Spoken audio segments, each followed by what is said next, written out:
Media, I have found, the press, when I say media, the press, they like data.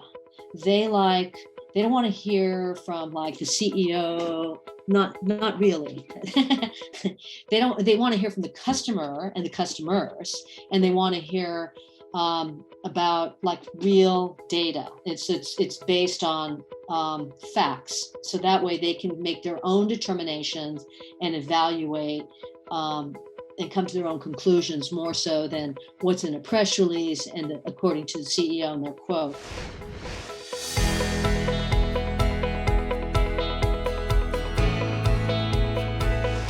I've always had an appeal to both sales and marketing.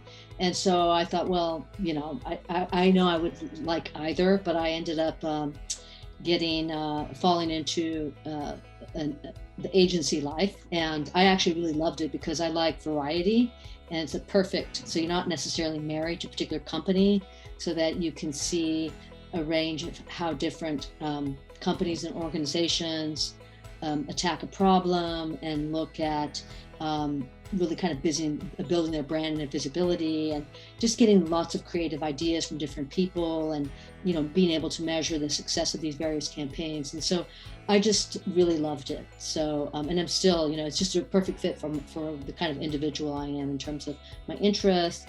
It's always changing. And then I ended up going from agency, which was actually just broad consumer, and I happened to be from Silicon Valley, San Francisco area. And I thought, well, I really don't want to have anything to do with tech, but somehow I ended up going to this agency and was half consumer, half tech. And then they started pushing me into the tech. And then about a year later, all of a sudden I started realizing I knew some of these acronyms, which were really techy. And I was like, oh, wow. But actually, as it turns out, tech is absolutely perfect for me because I love the variety. It's so fast paced, and so it changes so quickly all the time. And I would just say, if that's what you like, then just jump in the fast lane and strap on and go enjoy the ride.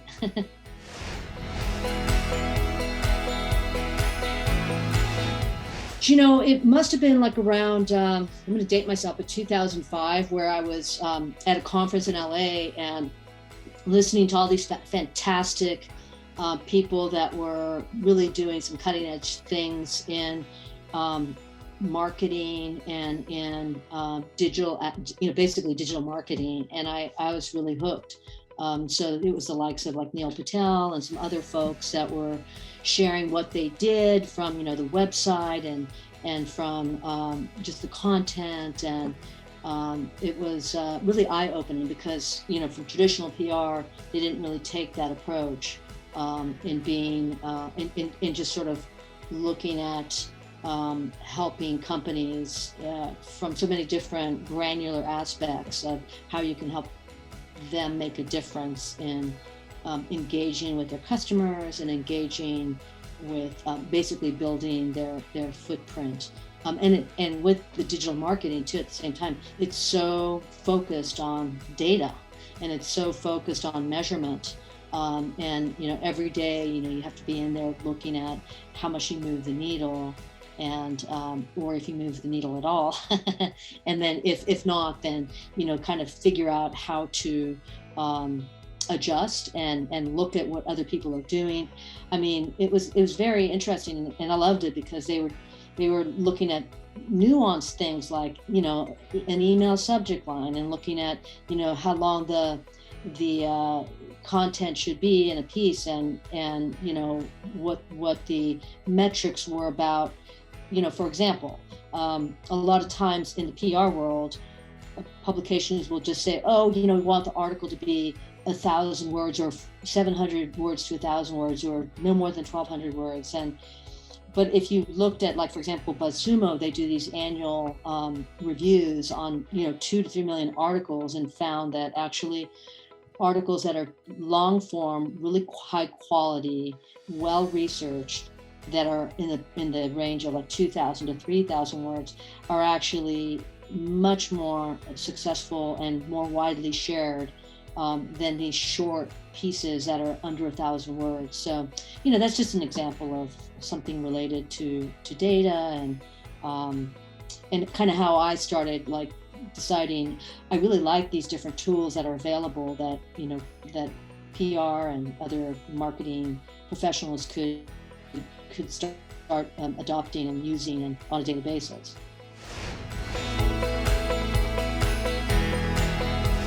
So, in traditional PR, a lot of times the clients are, well, I want to start off before I go there is that as in the world of media and publishing, since, Facebook and Google have dominated and attracted the lion's share of advertising, it's been really challenging and affected the publications and the health of the publications. So that has had a big impact in the world of PR because, for example, I think it was last year, approximately 35,000 publications died in the US. And so it just gives you an idea. I remember when I first started in this business, like these newspapers used to be really healthy and thriving, and there used to be in some cities two different newspapers, one in the morning and one in the evening. That's all gone away, and these days newspapers, with exception of a couple of them like New York Times, Washington Post, and a few others are strong and have a big staff, but those are the exceptions. So what happened is that really impacted I think the expectation and PR professionals' ability to go in and have a good sense of what could be done on a national basis or even a regional basis with a particular client's campaign. And so once that landscape changed, it became much more difficult, I think, for the PR industry to be able to be able to have a good estimation in terms of working with their clients.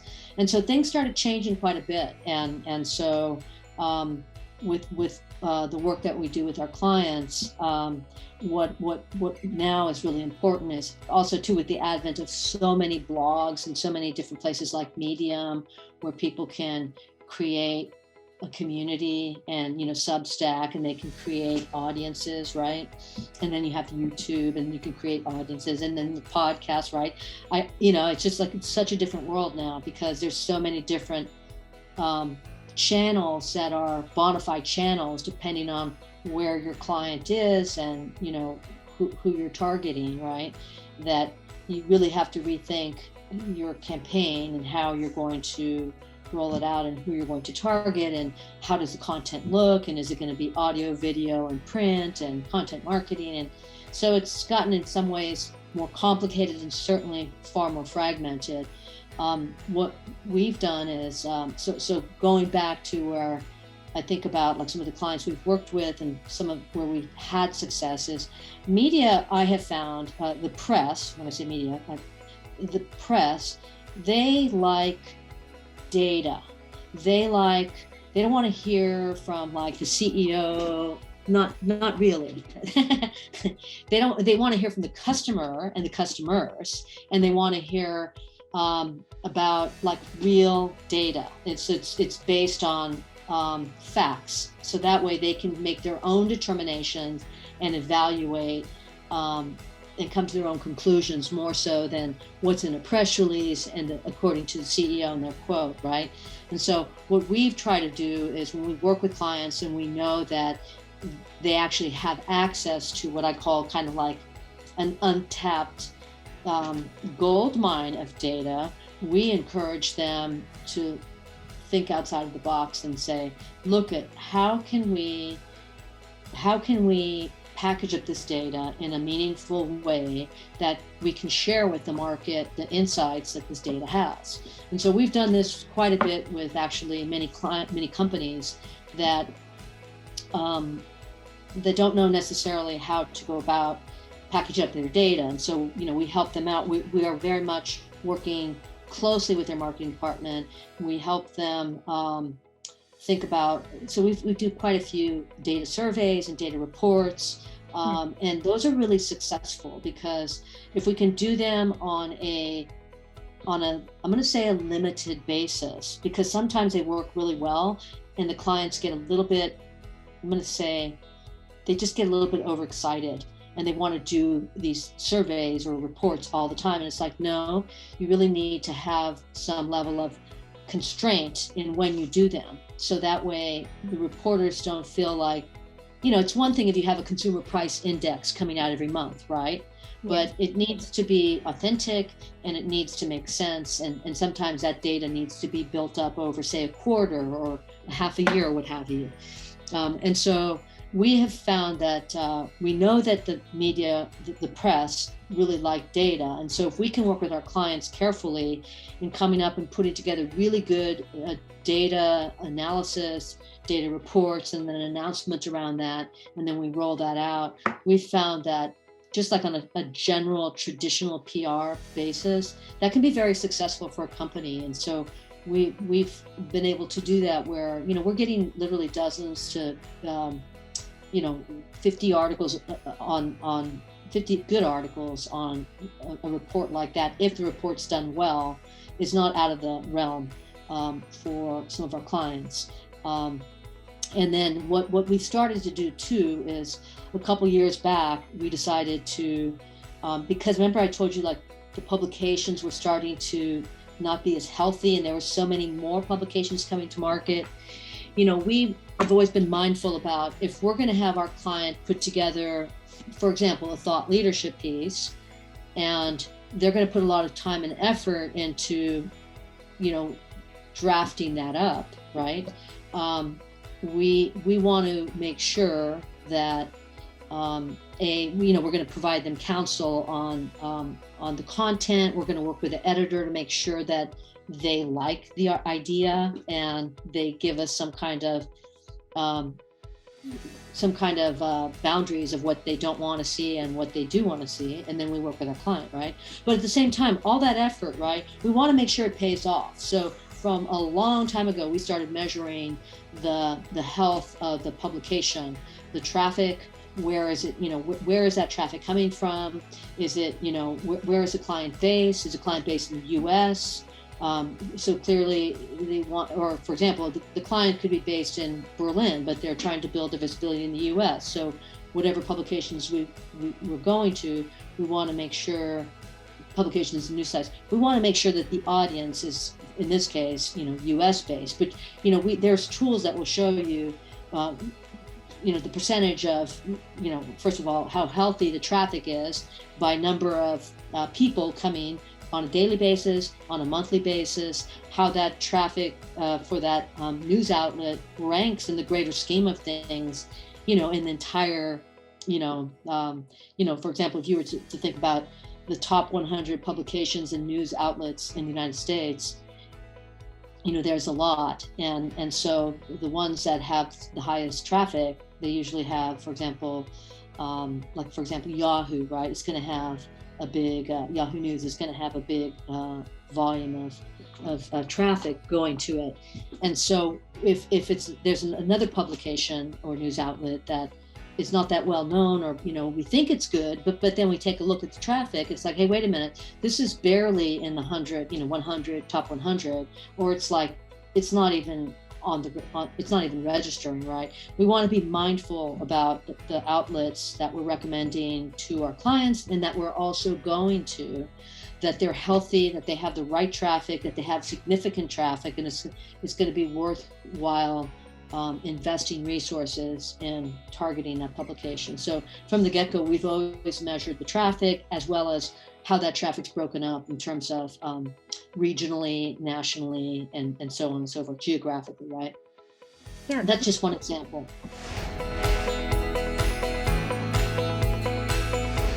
So we did, we as I mentioned to you, we work with venture-backed startups that are fast growing.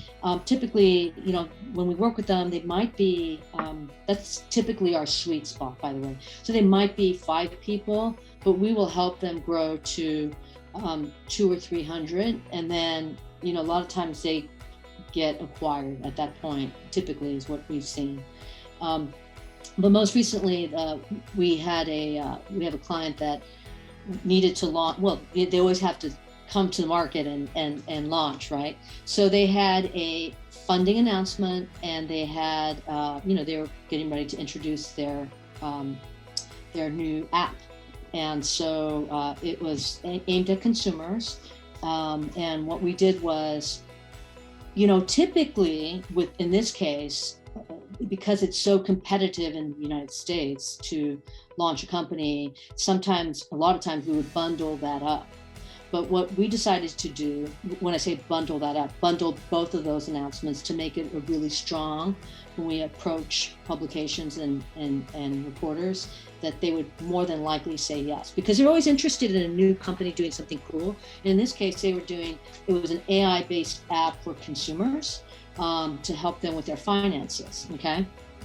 And what we decided to do was, because over the past year and a half, it's been incredibly crazy with the funding environment in the US. Now that has changed since March of this year, and it has radically changed, right? But before then, literally, it was really difficult to get a client covered if your funding wasn't more than $40 or $50 million, because the reporters were getting they were getting pitched every day for funding that was closer to 3 figures. And that's, reporters need to make a decision. They've got a small staff. Am I going to cover this $2 million funding round, or am I going to cover this $100 million funding round? It was a no-brainer, right?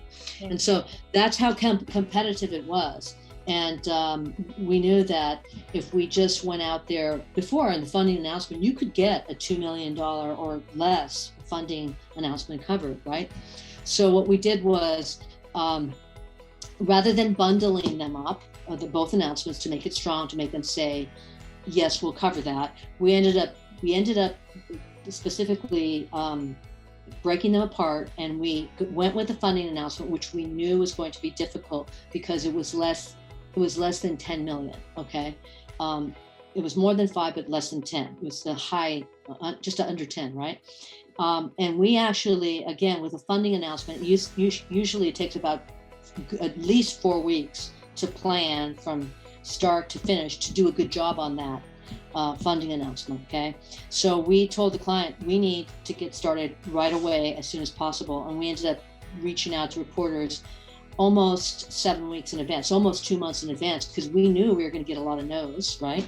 And so anyway, we ended up going after pitching it as an exclusive, because we knew reporters like exclusives, and they don't want to have an embargoed announcement. And so we knew that we'd have a stronger opportunity, but we also knew that we needed to double the amount of time to knock on the doors, to get a lot of no's, but we were looking for the yes. And we built in the time where we knew we could get the yes. We ended up placing the piece with VentureBeat. And what happened from there was a big radio station, tech radio outlet podcast, actually invited the reporter, and the reporter started talking about this app, this AI-based app, and then that got picked up. And then there was a lot of actually good coverage on the funding announcement. I think at the moment, I don't recall the numbers, but I mean, typically with our announcements, when we roll them out, when we do a good job, 40 or 50 press clips on the announcement isn't out of the realm, even despite the environment. But in this case, I think they might have gotten 20 clips on that, at least 20 clips on that announcement.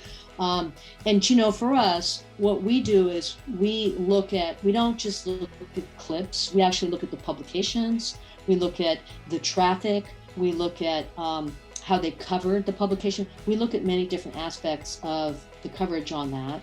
And so that was like the very first, I'm going to say, coming out party for this client. And then the next month, we ended up rolling out their app. And so they had momentum because it's like, oh, that's a company that got funded. And that got some really good coverage too. And so the thing with little startups is it's really important, and this is not unknown with a lot of tech PR firms. A startup has to have news, good news every month, literally, and they have to plan it very carefully, and they can't just do it like 1 week out, or it has to be well planned out, and you have to build in a lot more time because it's so much more competitive in the marketplace. And so what we've done with the client is we've actually been on track with, I think we've actually been a little bit aggressive in the market, more because this client is sort of a serial entrepreneur, and he knows that he has to be talking to the market regularly. And so we are actively planning and plotting what's newsworthy out there, and finance is is an ongoing topic, right? And so at the first of the year, people start thinking, oh my God, my taxes, I got to work about my taxes. So we're always planning, okay, December's going to be a big month, you got to plan for January. But so what we've done is we have plotted every announcement. We look at what we do is we actually look at the tools that there's a whole range of tools, Ahrefs, which we love. There's also just a bunch of different tools that you can take a look at to see, as you had mentioned, what are the competitors and who covered the competitors. You can actually look at who covered them, how often they're covering them, where are these backlinks coming from, and when you start looking under the hood of using these different tools of your client's competitors, then you can start seeing, oh, okay, these 10 publications covered your competitor in these 10 different product reviews. Let's go knock on their door and see if we can get into those product reviews as well. You can also, these tools will also show you, sometimes they might cover, for example, here's the 10 best apps in the market for X, right? And sometimes these apps get acquired or they go out of business. And with these tools, you can actually discover if that article has a broken link, and the link is broken because that company's website is no longer there. And so it's an opportunity, and these tools will actually show you where there's broken links in these different articles, and you can actually reach out to the reporter and say, hey, I know you're really busy, but we also recognize that you have this, wrote this really great article. Our client happens to have an app that fits in this article for your readers. Instead of having this broken link, we'd like to see if you consider putting our client in there, and we've written a paragraph for you that would perfectly fit and replace your broken link. So that's just, for example, one thing you could do. But and these tools are really great because they show you exactly which publication wrote about the client, the company, which pages on their website are driving the most traffic, and which pieces of content are driving the most traffic, so that we can help our clients understand, look at, in fact, it's the same client I was talking to. I saw that this one company, their competitor, had done a report, a market report, using their data. And it's like, look at, and they combined their data with some public available data, say with the IRS, right? And we showed that to our clients and said, look at this, the IRS makes this data available every year. They haven't made it available yet, but why don't we go ahead, they recently made a big tranche available for a new year. Why don't you take that data and do something with it, and we'll create a report, and we will share it with reporters, and we will push it out to the market. And so we've actually started doing that, where they did the report. We've actually placed it in exclusive, a couple of different places. I don't know if you've heard of The Information, which is a big publications, well regarded here in Silicon Valley. And they did a nice piece on it on an exclusive basis. And we've actually had it covered by other publications. And the next part two is we're going to be sharing that survey with the market through a press release. So this is just an example of what can be done when you're tracking not only your clients, you're tracking and planning your clients' work and activity and campaigns, but also tracking your competitors, because that's really important, just to make sure you're doing a better job than they are, or you're on top of what they're doing, because it's always important, right? Right. We're sort of their marketing, their external marketing bench.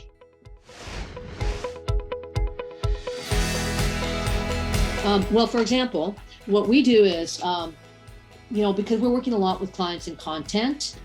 So what we're doing is, if a client has an idea, I used to get excited about all our clients' ideas, but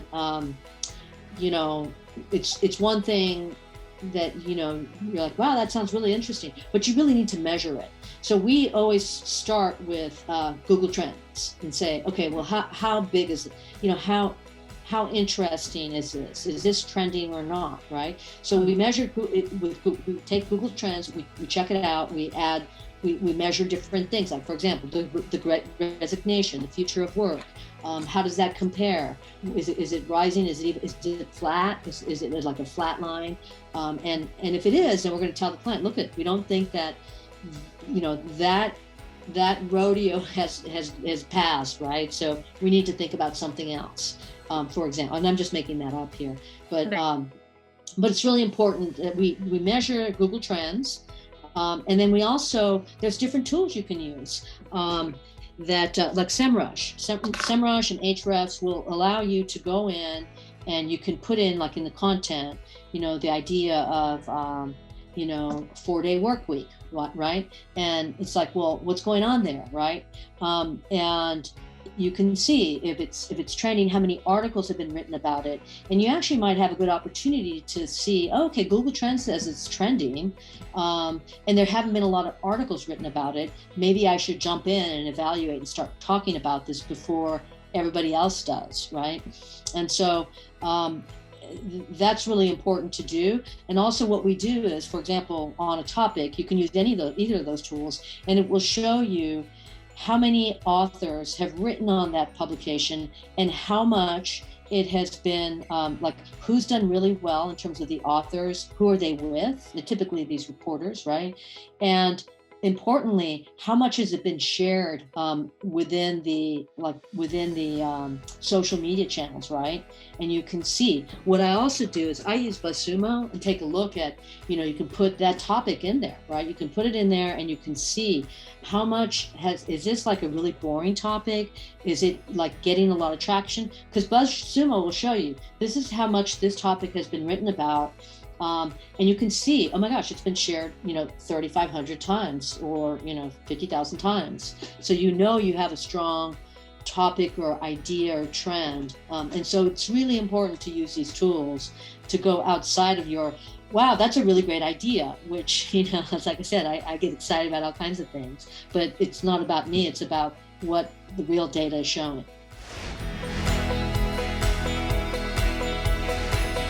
The top three would be, I personally love Ahrefs, and I like BuzzSumo, and I like Google Trends. But there's other things we use because we're in, we do a lot of PR stuff. We have to also be looking at, trend stuff. And so in addition to, keeping a pulse on what's out there, there's also different organizations that they just focus on trends. And for example, I just ran across one which I thought was amazing. It's called what is it called? It's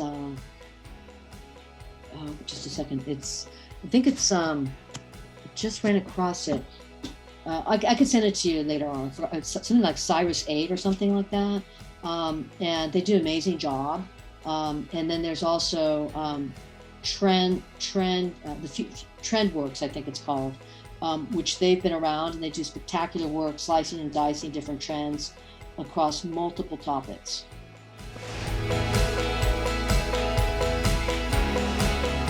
Wow. Okay. This is what I would say. I would say keep your eye on, I think, the newer social media channels and how to help your clients navigate those. And also too, that there's, the market is shifting more toward, the power of creators, where creators are becoming they're becoming like these little satellites that are attracting brands, that are attracting audiences. And so the market is shifting in terms of where people are going to get their news and to get, to build their brand and to build visibility and thought leadership.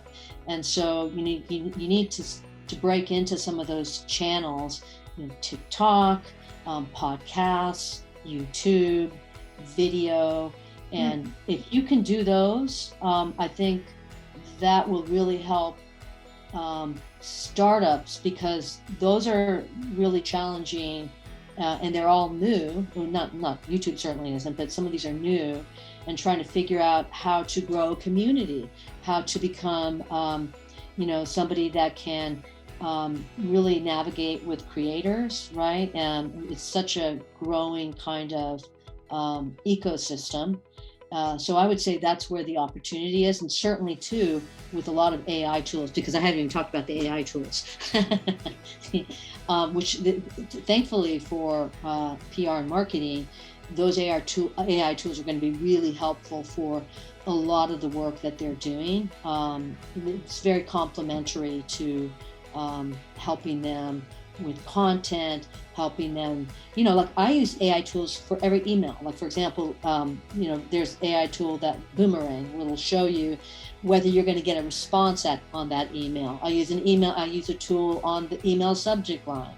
I use a tool these are all AI based. I use a tool that will show when to send that email and when to, for that particular person across the hemisphere, right? And so these are all tools available that will help the professional be a little bit more savvy and successful.